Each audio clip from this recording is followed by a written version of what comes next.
Bonsoir tout le monde, ici Monsieur Cacahuète et ce soir nous sommes samedi 24 avril 2021, il est déjà 23h29. Ce soir dans ce nouvel épisode de Parlons DVD, on va vous parler d'un classique du cinéma, Le Silence des agneaux. Vous en avez peut-être ou très certainement déjà entendu parler. Si vous n'avez pas encore vu le film, vous avez certainement vu des références à ce film-là ou des parodies, donc les références. Ou si le livre, oui, il y a des livres également. Parce que les références et les parodies sont légion dans la pop culture et dans le milieu du cinéma. Que ce soit dans les films, les séries télé, les dessins animés, on voit des références au Silence des agneaux partout. Pour en citer quelques-uns, par exemple, il y a le film Comme Chien et Chat 2, avec le fameux chat qui a le même basque que Hannibal Lecter. Enfin voilà, il y a également un épisode du Caméléon, tout ça, et du Profiler, et ils doivent interroger un ancien criminel pour entrer dans la tête d'un tueur en série, tout ça, et ça reprend exactement la trame du Silence des agneaux. Donc voilà, ces films cultes et ultra cultes. J'ai déjà vu également dans une parodie humoristique, alors je sais plus si c'était un dessin animé ou un film style Sky Movie, où il y avait la fameuse scène du puits avec une femme prisonnière dedans. Et il y a également aussi dans une série policière aussi style à New York. Il y a un épisode dans une série style New York, police judiciaire ou un truc comme ça, où il y a un épisode qui ressemble cruellement au Silence des Agneaux quand même. Alors c'est un film qui est pas évident à prononcer le titre parce que souvent on fait au niveau de la prononciation. Ouais, mais au niveau de la prononciation, ça fait, on pense Le Silence des Agneaux, Le Seigneur des Anneaux. Voilà, c'est assez facile de faire la. Le film, en tout cas, pas était bien avant les films Le Seigneur des Anneaux, pas avant le livre. Oui, mais le livre Le Seigneur des Anneaux est très vieux. Oui, oui, mais voilà, c'est très facile de faire l'amalgame au niveau de la prononciation, c'est pas évident. C'est un film avec Jodie Foster, Anthony Hopkins, Scott Glenn et d'autres acteurs. Les plus connus évidemment c'est Jodie Foster et Anthony Hopkins. Alors, il y aurait beaucoup de choses à dire, mais on va commencer par lire le synopsis au dos. Donc là, on a une édition collector de DVD avec un petit fascicule. Alors, un psychopathe connu sous le nom de Buffalo Bill sème la terreur en kidnappant et assassinant des jeunes femmes. Clarice Starling, agent du FBI, est chargée d'interroger un prisonnier, l'ex-psychiatre Hannibal Lecter, psychopathe redoutablement intelligent et porté sur le cannibalisme. Lecter est susceptible de leur fournir des indices concernant les actes du tueur ainsi que son portrait psychologique. Mais il n'accepte d'aider Clarice qu'en échange de détails et de secrets concernant la vie privée de la jeune femme. Entre eux s'établit un lien de fascination et de répulsion. Ça me fait penser également à un épisode de South Park aussi, qui parodie aussi ça. Où c'est pareil, où il y a un garçon, tout ça, qui va donner des informations, tout ça, et qui utilise une double voix. Anthony Hopkins et Jodie Foster, récompensés aux Oscars, sont tout simplement époustouflants dans ses rôles effrayants et mémorables, un angoissant chef-d'œuvre de suspense récompensé de 5 Oscars, dont meilleur réalisateur et meilleur film. Alors il y a beaucoup de bonus, bon ça on les a pas regardés. Dans le labyrinthe, le tournage Le Silence des Agneaux, reportage original, scène inédite, bêtisier, bande-annonce cinéma, pré-bande-annonce, pub TV, le message d'Anthony Hopkins, galerie de photos, etc. La langue français, anglais, italien. Nous on a vu le film en français. Alors, il faut savoir qu'on a eu quelques petites difficultés avant de pouvoir revoir le film, tout simplement parce que Zouglud m'a dit le film marche pas. Et c'est avéré qu'il y avait des étranges taches sur le disque, un petit peu comme des taches d'humidité ou de moisissure, des taches un peu bizarres. Du coup, avant de voir pour nettoyer le disque, on a quand même essayé donc dans un autre lecteur pour voir, on sait jamais des fois. Donc sur le lecteur des salons, il passait pas. Sur le lecteur de la PS4, pareil, impossible de le lire. On a testé le deuxième CD pour voir, le deuxième CD c'était bien les bonus. Donc du coup, le CD qui marchait pas, c'était celui du film. C'était un petit peu embêtant. Zuglut a voulu tester quelque chose. Elle est allée passer. Vas-y, explique parce que tu. Je l'ai passé sous l'eau avec vraiment une toute petite goutte de savon pour les mains. Voilà, donc elle a passé C'est très à peine effleuré avec un mouchoir en papier. t'as passé la surface en fait du DVD qui marchait pas avec un tout petit peu de savon et de l'eau. Oui, Et après, t'as essuyé délicatement. délicatement avec un mouchoir en papier, mais à peine effleuré. Et après, on a réessayé de mettre le DVD dans le lecteur du salon. Et là, il est passé impeccable. Il a lu tout de suite. Le film a très bien marché jusqu'aux trois quarts du film. On a eu un petit couac où on était quasiment vers la fin du film, on va dire, grosso modo. Ouais, mais Et en fait, ce qui s'est passé, c'est que il y a eu comme des micro-ralentissements, puis après, le film a figé. Zoulut a tenté un truc, donc avec télécommande, elle a appuyé plusieurs fois sur play pause. Et non, finalement. j'ai appelé une fois sur play, sur pause. Ah, je croyais plusieurs fois. Non, non. Oui, Carla, on est là. On est là, Carla. Ah, t'as ta balle dans la bouche. La balle verte, c'est bien. Donc voilà, donc après avoir fait cette petite manip de la télécommande, le film est reparti, on a pu voir le film jusqu'au bout. Alors c'est un film que je connaissais de nom mais que j'avais jamais vu parce que j'aime bien les thrillers mais je savais que ça avait un petit peu attrait au cannibalisme bien que j'aime bien les films d'horreur, notamment les films de zombies, c'est une catégorie de films autour du cannibalisme qui ne m'attire pas en fait. Donc c'est pour ça que j'avais laissé un petit peu le film de côté en me disant ouais, je sais pas si je le verrai un jour, peut-être que enfin bon, on verra. Puis on l'avait acheté finalement sur internet, sur Facebook pour 1€. Voilà, donc Zouglut qui le voulait parce que c'est un film qu'elle aimait bien. Donc voilà, c'est un DVD pas cher acheté à 1€. Puis finalement, donc, on a vu le film. Donc comme je l'ai dit. Alors pour résumer un petit peu l'histoire, sans spoiler toute l'histoire, même si le scénario est ultra connu et reconnu.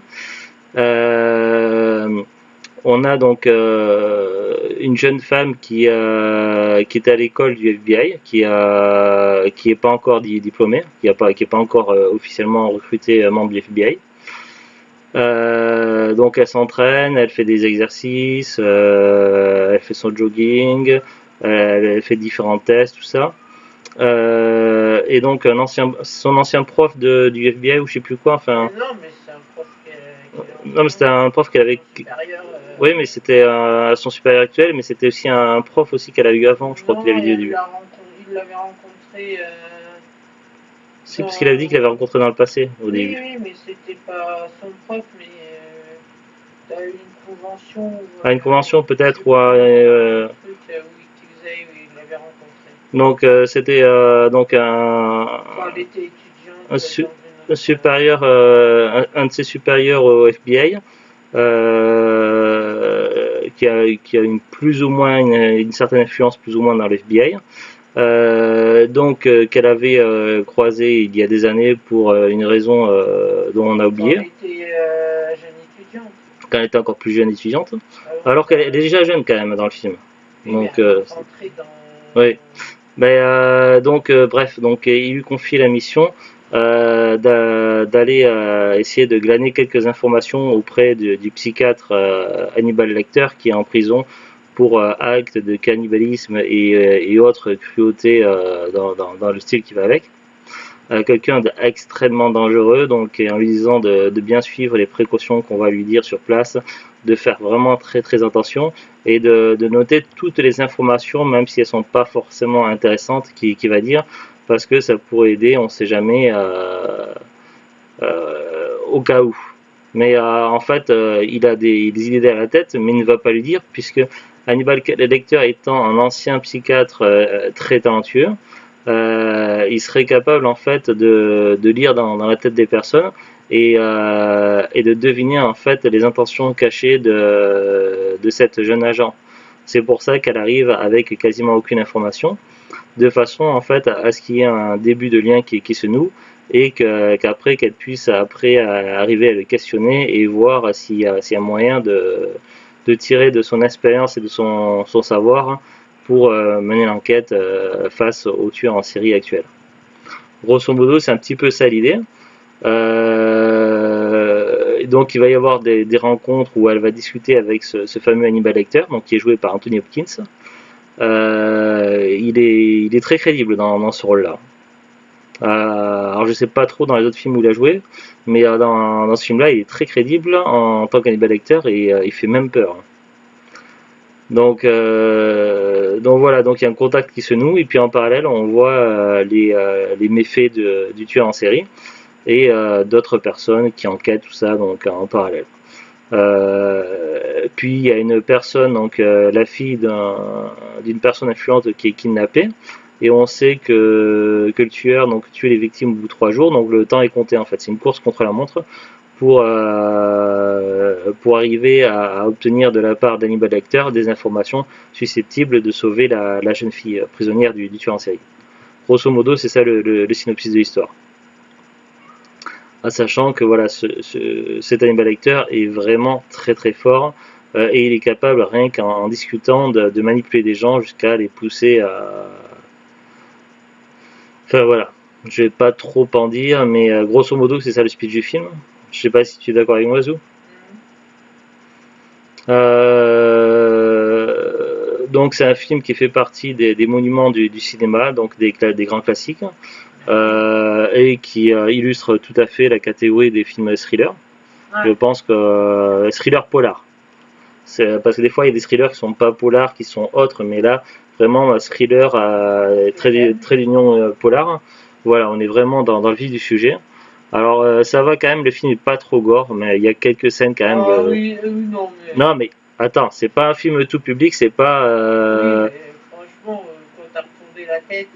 C'est pas Beethoven le chien où les enfants jouent avec, tout ça, voilà quoi. C'est pas. Non mais c'est pour dire, c'est pas un film tout public, mais c'est pas non plus un film gore comme d'autres films peuvent l'être. Il avale le nez de quelqu'un, mais tu vois rien, mais t'avais l'air de. Oui, mais c'est tout, c'est mon choix donc. Bref. Donc c'est pour ça pour dire donc le film n'est quand même pas tout public, mais c'est quand même pas un film qui verse trop dans le gore non plus et qui est quand même plus dans le psychologique.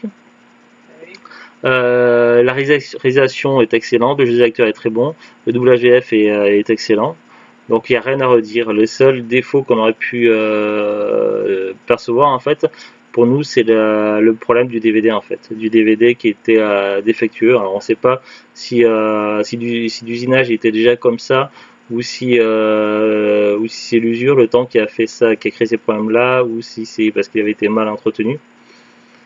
Bref, on ne sait pas d'où viennent ces mystérieuses taches qui étaient sur le disque, mais bon voilà, c'était vraiment le problème qu'on a rencontré. Alors il faut savoir donc que Hannibal Lecter, donc c'est un personnage de tueur, le psychiatre, tueur en série et psychopathe du Silence des Agneaux. C'est un personnage que l'on retrouve dans d'autres films qui sont dans le même univers.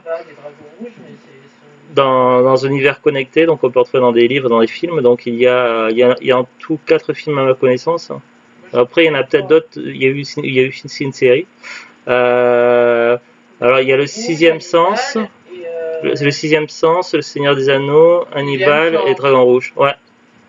C'est pas le même Sixième Sens. Si, mais c'est pas le même en fait, parce que à l'époque, lorsque le Sixième Sens est sorti avec Bruce Willis, en fait, je cherchais à ce moment-là le DVD. À cette époque-là, c'était dans le début des années 2000, je crois. Et j'étais tombé en fait sur l'autre film Sixième Sens et je me suis demandé pourquoi il y avait le même nom. Il n'y avait pas la même jaquette, donc j'avais regardé et il était question d'Hannibal Lecter en fait. Donc c'était en fait c'est parce que toi tu vois le Sixième Sens, le film avec Bruce Willis. Sauf que c'est Nihat Shyamalan qui a commis une erreur en fait. Il a pas réfléchi, il a choisi un titre de film qui existait déjà. En gros c'est plutôt Nihat Shyamalan qui est le faussaire pour le coup, puisque le film avec Hannibal Lecter est plus vieux que le film avec Bruce Willis. Il faudrait que je vérifie, mais il me semble que c'est ce que j'avais lu à l'époque, donc à moins que mes souvenirs soient pas bons. Alors on va quand même vérifier le Sixième Sens, Hannibal Lecter, film. Alors ouais, le Sixième Sens, Manhunter, entre parenthèses, est un film américain écrit et réalisé par Michael Mann, sorti en 1986. C'est l'adaptation cinématographique du roman Dragon Rouge de Thomas Harris. Paru en 1981, il s'agit de la première adaptation au cinéma de la tétralogie écrite par Harris, qui met en scène le personnage d'Hannibal Lecter. Donc j'avais raison. Ouais, voilà. Donc, à ma connaissance, après, ils ont peut-être fait d'autres films après Dragon Rouge, mais j'ai pas suivi. Mais il y a donc dans l'ordre que je connais, donc il y a le Dragon Rouge, donc le Sixième Sens, le Sixième Sens, le Silence des Agneaux, euh, Hannibal. Hannibal, et puis après Dragon Rouge. Et puis il y a la série télé aussi. Il y a une série télé. Après, je sais pas non plus si c'est bien ou pas. On va regarder la fiche Wikipédia. Oui, là, on te regarde. Elle est belle ta balle. Elle a sa deuxième balle préférée, la verte. Sa première balle préférée, c'était une violette, mais on la retrouve plus. Ça fait quelques années qu'elle a paumé, on ne sait pas où elle est. Le silence des agneaux, donc The Silence of the Lambs, est un thriller policier américain écrit par Ted Talley et réalisé par Jonathan Demme, sorti en 91. Le film est l'adaptation du deuxième opus d'une tétralogie écrite par Thomas Harris, mettant en scène le personnage fictif d'Hannibal Lecter, ancien éminent psychiatre, psychopathe et cannibale, et Clarice Starling, jeune agent analyste du FBI. Les trois autres romans ont également été transposés au cinéma: Dragon Rouge, remake du Sixième Sens, donc Dragon Rouge est le remake du Sixième Sens en fait, voilà, qui avait été... Il y en a bien que 3. Oui, oui, mais non, il y a eu 4 films, mais 3 dans l'histoire, parce que le Dragon Rouge en fait il devrait pas compter puisque c'est un remake. Donc à la base ce serait non c'est oui voilà. Donc Dragon Rouge remake du Sixième Sens, réalisé en 86, se déroule avant le Silence des Agneaux. Hannibal est né à la suite, et Hannibal Lecter, les origines du mal, comme son nom l'indique, revient sur les causes du cannibalisme chez l'Hannibal adolescent. Le film a remporté les 5 Oscars majeurs en 92, meilleur film, meilleur réalisateur, meilleur scénario adapté, meilleur acteur pour Anthony Hopkins et meilleure actrice pour Jodie Foster. Ils ont fait carrément un carton. Voilà le résumé, tout ça, les personnages, ça raconte un peu tout et un peu trop d'infos, donc je vais pas lire. C'est dommage de tout spoiler quand même. Quelques informations sont intéressantes. Alors il y a deux durées de film. Alors nous, le film durait combien de temps? Pour savoir si on avait la version normale ou la version longue. À mon avis, c'était la version normale.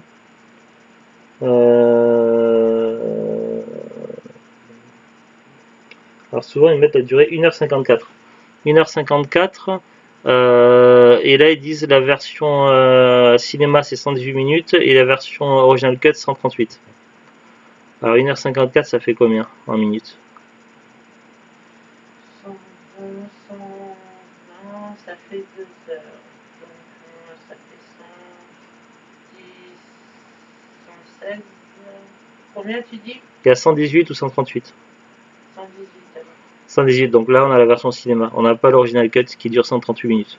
Donc il est peut-être sur d'autres versions spéciales. Pourtant c'est quand même édition collector qu'on a. Donc voilà, sorti aux États-Unis le 14 février 91. En France le 10 avril 91. En Suisse romande le 17 avril 91.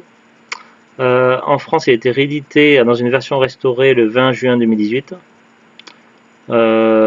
Classifié aux États-Unis R restricted, donc interdit au moins de 17 ans. En France interdit au moins de 16 ans. Au niveau du casting, donc là il y a énormément d'acteurs, certains qui sont plus ou moins connus que d'autres. Jodie Foster, donc on va quand même regarder sa fiche. Donc je l'ai vue dans plusieurs films, c'est une actrice que j'aime bien. Ouais. Après elle n'a pas joué dans énormément de films je crois, on va voir. Oh ouais. Je sais pas. Jodie Foster. Ah si quand même. Cinéma, donc mais c'est plein de films que je connais pas en fait. Elle a commencé dans les années 70. Elle a joué dans Taxi Driver quand même. Je l'ai jamais vu, ça faudra le voir. Un de ces quatre. Excuse-moi, j'ai eu un... Après beaucoup de films que je connais pas dans les années 80-70. Après Le Silence des Agneaux. Contact 97, celui-là on l'a vu. Oui. Elysium. Panic Room de 2002. Elysium. Elysium, on l'a vu celui-là, ouais. Je sais plus c'était quoi. Secrétaire. Ah, c'est pas quand ils auront copié Gun. Il y a une cité dans l'espace, je crois. Si, c'est ça, je crois. Elysium. Après, ouais, bah, beaucoup de films que je connais pas, c'est pour ça aussi. Elle a joué dans les séries aussi. House of Cards, Black Mirror. Bon, au niveau du casting, alors il y a Jodie Foster, Anthony Hopkins, Scott Glenn, Ted Levine. Ted Levine, c'est un nom qui revient souvent, ça j'ai vu dans plusieurs films aussi. Anthony L, Brooke Smith, Diane Baker, Casey Lemons, Charles Napier, Tracy Walter, Roger Corman, Ron Wouter, Danny Darst, Frankie Faison, Paul Lazar, Dan Butler, Chris Isaac, Alex Coleman, Lauren Roselli, Brent Hinkley, Pete McNamara, ça aussi c'est un nom qui revient plusieurs fois. Harry Northup, Cynthia Ettinger, Bill Miller, Chuck Huber, Leigh Belinsky, Kenneth Huss, Stuart Rhoden, oui Carla, Jen Borkan, Laurent Steve Rentz, Daniel Von Bergen, Tommy Lafitte, Oba Babatunde, Adele Lutz, George Michael, Jeffrey Lyne, George Romero. Ah, il y a Romero, il joue dedans. Ah, c'était un caméo non crédité. Il jouait l'agent du FBI de Memphis. Alors ça, c'est une information très intéressante, parce que Romero, c'est un petit peu le père du cinéma zombie, donc c'est marrant qu'il joue dedans. Donc l'agent du FBI de Memphis, d'accord. Masha Skorobogatov, et puis la chienne d'Arla, qui est créditée aussi, oui, parce qu'il y a un chien dans le film, qui joue Precious. Donc après, bon, ça parle de la production, scénario, la pré-production. Il y a beaucoup d'infos sur Wikipédia, donc ça on va pas tout lire. Après ça parle de l'accueil, l'accueil critique. Alors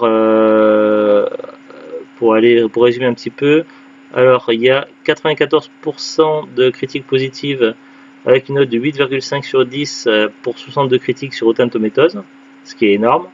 Metacritic, il y en a un petit peu moins, 84 sur 100 pour 17 critiques, mais c'est quand même déjà beaucoup. Donc c'est vraiment des scores très élevés. Après, il y a beaucoup de distinctions et de récompenses aussi. Là, la liste est très longue. C'est trop long pour tout lire. Voilà. Après, ça parle d'autour du film. Certainement des petites références, tout ça, mais il y a beaucoup de choses. Ça parle également de différences avec le roman. Donc, il y aura des différences entre le film et le roman. Donc, pour ceux qui ont lu le roman, ils verront certainement la différence.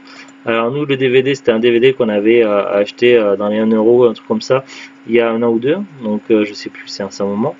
Là, si on cherche le DVD, en tout cas sur internet, il est toujours vendu sur Amazon. Alors c'est pas l'édition collector, c'est juste une édition standard tout classique, expédié vendu par Amazon à 10 euros, ce qui est un prix aussi standard.